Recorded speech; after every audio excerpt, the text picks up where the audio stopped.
Magandang gabi po lahat ng mga 친구, kaibigan, membro sa ating simbahan, and brother and sister, lahat na Kristyano. Naglilingkod para sa Diyos. Na ito na pamagandang mensahe ngayon. Bilang Kabanata 3 talata 5 hanggang 9. Okay, sabay basahin natin Biblia. Sinabi ng Panginoon kay Moises, ipagtawag ang lahi ni Levi ang dalhin sila sa paring si Aaron para tumulong sa kanya. Maglilingkod sila kay Aaron at sa mga mamamayan ng Israel sa pamamagitan ng pag-aasikaso ng mga gawain sa turudang sambahan na tinatawag din na turudang tipanan. Sila rin ang mga ngalaga ng lahat ng kagamitan ng turudang tipanan at maglilingkod sa turudang iyon para sa mga Israelita. Itatalaga ang mga Levita para tumulong kay Aaron at sa mga anak niya lalaki. Amen.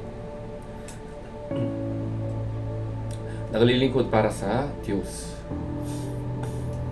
Nang pumanaw ang Reyna ng England na si Queen Elizabeth noong September 2022, libong-libong sundalo ang nagmarcha upang ihatid ang kanyang mga labi sa huling hantungan. Sa dami nila, malamang hindi pansin ang kinampanan ng bawat isa sa kanila. Pero para sa marami sa kanila, isa itong napakalaging karangalan. Pagkakataon nito para paglingkuran ang Reyna sa huling pagkakataon. Sabi ang isang sundalo. Para sa kanya, mahalaga ito hindi dahil sa kung ano ang ginawa niya, kundi kung para kanino niya ito ginawa.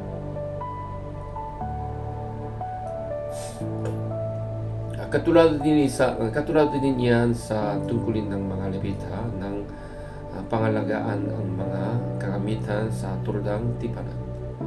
Tila mga pangkaraniwang mga gawain ang itinalaga sa mga angkan nina Gerson, Kohat at Merari. Paglilinis ng mga kagamitan, ilawan, kortina, poste, bubong, at tali. Pero ang Diyos mismo ang nagbigay sa kanila ng tungkulin upang pangalagaan ang lahat ng kagamitan sa turudang tipanan. Nakatala pa nga ito sa Biblia. Nakapagpapatibay ng ang bagay na yan. Maraming minsan, pakiramdam natin hindi mahalaga ang mga ginagawa natin sa trabaho, bahay, o simbahan. Dito kasi sa mundo, posisyon, titulo, laki ng sweldo ang pinahahalagahan.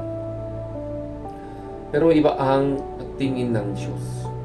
Kung para sa Diyos ang paglilingkod natin at pinakuhusay natin ang ginagawa natin para parangalan siya. Mahalaga ito dahil ang Diyos na dakila mismo ang pinaglilingkuran natin. Manalangin tayo. Ama, salamat po sa pagkakataon maglingkod sa inyo. Tulungan mo ako maging tapat sa inyo. Kami ng lakas at talentong bigay mo sa pangalan ni Jesus. Amen. Habang binabalikan mo sa iyong araw ay pagnilayan ang tanong na ito, paano mababago ang para mo ng pagtatrabaho kung iisipin mo ang Diyos ang pinagsisilbihan mo